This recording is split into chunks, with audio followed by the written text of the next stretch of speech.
বাংলাদেশের সর্বশেষ গুরুত্বপূর্ণ আপডেট সংবাদে আপনাকে স্বাগত। শুরুতেই সংবাদ শিরোনাম, পরে বিস্তারিত। শুরুতেই জানাবো, সেনাবাহিনীকে সদা প্রস্তুত থাকার নির্দেশ দিলেন প্রধান উপদেষ্টা। দেশের সার্বভৌমত্ব রক্ষায় বাংলাদেশ সেনাবাহিনীকে সদা প্রস্তুত থাকার নির্দেশনা দিয়েছেন অন্তর্বর্তীকালীন সরকারের প্রধান উপদেষ্টা অধ্যাপক ড. মোহাম্মদ ইউনূস। এরপর জানাবো, টিউলিপের বিরুদ্ধে ৭ লক্ষ পাউন্ডের ফ্ল্যাট নিয়ে মিথ্যাচারের অভিযোগ, পদত্যাগের চাপ অব্যাহত।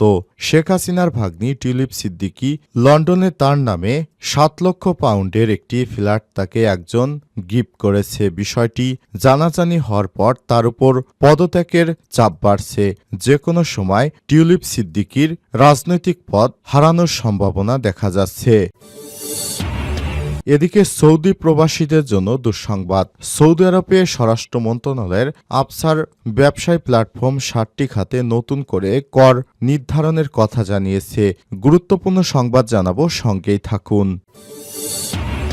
এবারে জানাবো, খালেদা জিয়ার সাথে কর্নেল অলি আহমেদের সাক্ষাৎ। বিএনপি চেয়ারপারসন ও সাবেক প্রধানমন্ত্রী বেগম খালেদা জিয়ার সঙ্গে সাক্ষাৎ করেছেন liberal Democrat party LDP chairman colonel অবসরপ্রাপ্ত অলি আহমেদ বীর বিক্রম। এদিকে বাংলাদেশিদের ভিসা কমিয়ে ভারতের হাসপাতালে হাহাকার, আল জাজিরার প্রতিবেদন। ভারতে চিকিৎসা নিতে যাওয়া বিদেশি রোগীদের সংখ্যা প্রায় অর্ধেকে নেমে গেছে। বাংলাদেশি রোগীদের ভিসা দেওয়ার পরিমাণ কমে দেওয়ার ফলে এই পরিস্থিতি সৃষ্টি হয়েছে, যা ভারতের স্বাস্থ্য খাতে বড় ধরনের সংকট সৃষ্টি হয়েছে।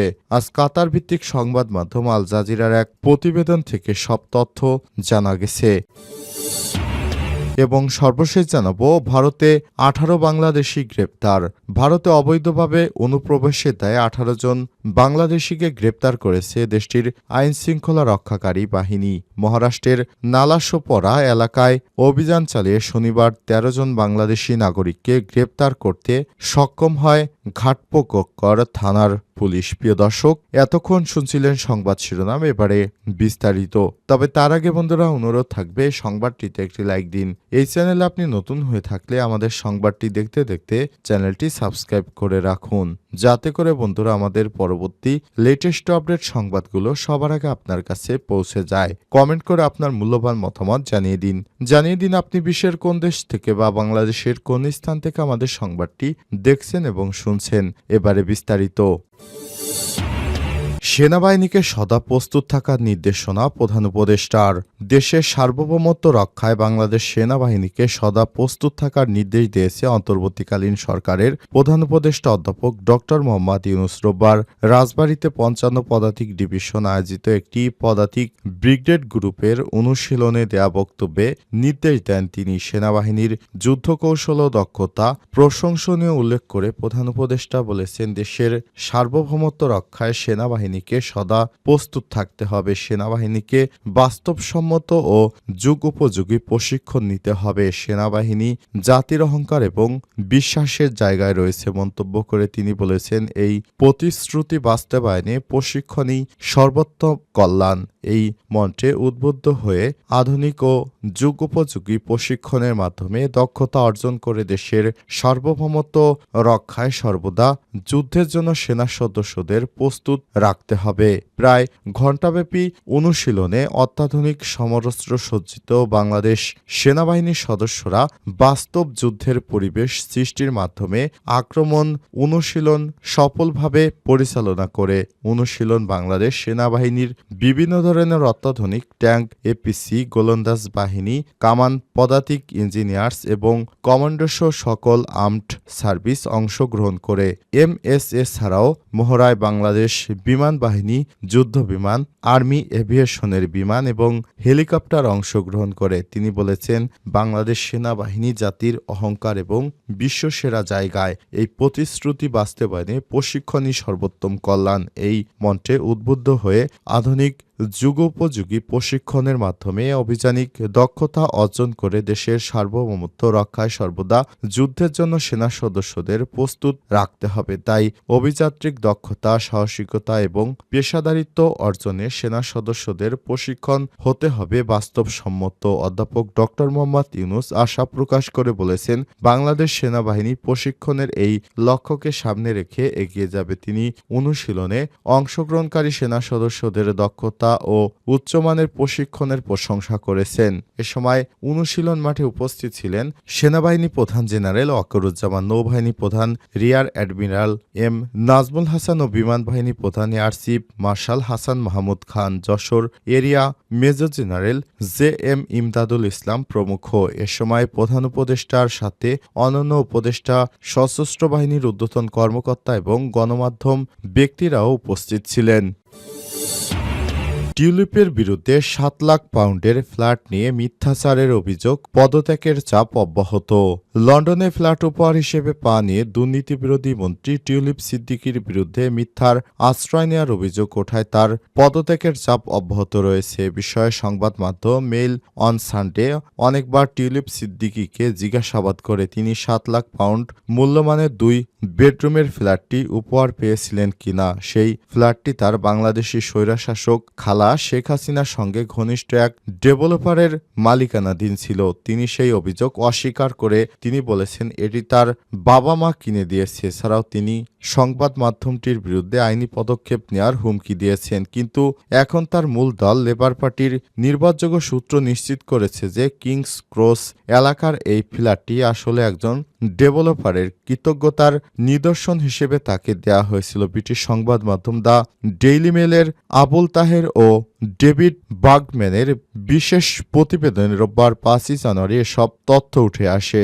৪২ বছর বয়সী টিউলিপ সিদ্দিক যুক্তরাজ্যের আর্থিক খাতে দুর্নীতি বন্ধে কাজ করছেন। বর্তমানে তার জন্মস্থান বাংলাদেশে এসব অভিযোগ তদন্তাধীন।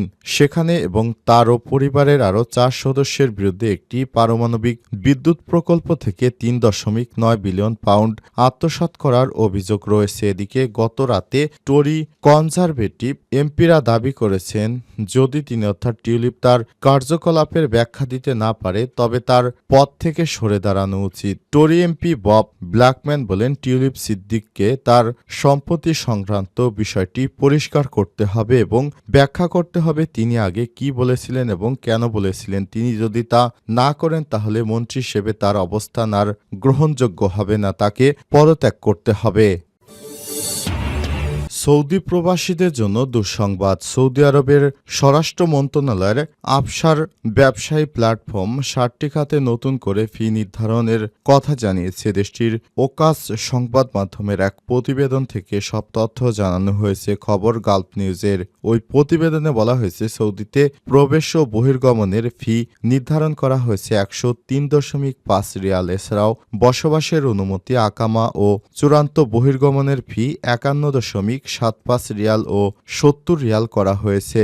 ইকামা প্রদানের ক্ষেত্রে ফি নির্ধারণ করা হয়েছে ৫১.৭৫ রিয়াল। এছাড়াও কর্মীদের প্রতিবেদন ফি নির্ধারণ করা হয়েছে ২৮.৭৫ রিয়াল এবং পাসপোর্ট সংক্রান্ত তথ্য হালনাগাদের জন্য ৬৯ রিয়াল ধার্য করা হয়েছে। এক্স পোস্টে আফসার জানিয়েছে, ভ্রমণ ভিসায় প্রবেশ করার পর যদি কেউ হারিয়ে যান তাহলে তাকে দেশটিতে যিনি আমন্ত্রণ জানিয়েছেন তিনি এ বিষয়ে রিপোর্ট করতে পারবেন। এক্ষেত্রে কয়েকটি শর্ত পূরণ করতে হবে তাকে, যার মধ্যে রয়েছে ব্যক্তিগত পারিবারিক ভ্রমণ ভিসা। তবে ভিসার মেয়াদ শেষ হওয়ার ৭ দিন পর এ বিষয়ে প্রতিবেদন দাখিল করা যাবে, কিন্তু ভিসার মেয়াদ শেষ হয়ে যাওয়ার ১৪ দিন পর আবেদন করা যাবে না। খালেদা জিয়ার সাথে কর্নেল অলির সাক্ষাৎ। বিএনপি চেয়ারপারসন ও সাবেক প্রধানমন্ত্রী বেগম খালেদা জিয়ার সাথে সাক্ষাৎ করেছেন লিবারেল ডেমোক্রেট পার্টি এলডিপির চেয়ারম্যান কর্নেল অবসরপ্রাপ্ত অলি আহমেদ বীর বিক্রম। রোববার সন্ধ্যা ৬টা ৪০ চেয়ারপারসনের বাসভবন ফিরোজায় প্রবেশ করেন। প্রায় ৬ ঘণ্টা বৈঠক শেষে ৭টা ৫৫ তিনি বের হয়ে আসেন। এদিন সন্ধ্যা ৭টার পর বিএনপি চেয়ারপারসনের সঙ্গে সাক্ষাৎ করতে বিএনপির স্থায়ী কমিটির সদস্য ফিরোজা খালেদায় প্রবেশ করেছেন। ইতিমধ্যেই দলটির স্থায়ী কমিটির সদস্য জমির উদ্দিন সরকার, খন্দকার মোশারেফ হোসেন, ডক্টর আব্দুল মঈন খান, মির্জা আব্বাস, গয়েশ্বরচন্দ্র রায়, সেলিমা রহমান প্রবেশ করেছেন। বেগম জিয়া উন্নত চিকিৎসার জন্য আগামী 7ই জানুয়ারি রাতে চিকিৎসার জন্য লন্ডনে যাবেন। তার সফরকে সামনে রেখে এই বৈঠকে নেতাকর্মীদের দিক নির্দেশনা দিয়েছেন বিএনপির chairperson Begum Khaleda Zia. BNP chairperson Begum Khaleda জিয়াকে নিতে কাতারের এয়ারওয়েজ অ্যাম্বুলেন্স ঢাকার হজরত শাহজালাল আন্তর্জাতিক বিমানবন্দরে আসবে। ইতিমধ্যেই বেগম খালেদা জিয়াকে সহায়তা করার জন্য নির্দেশ দিয়েছে কাতারের আমির।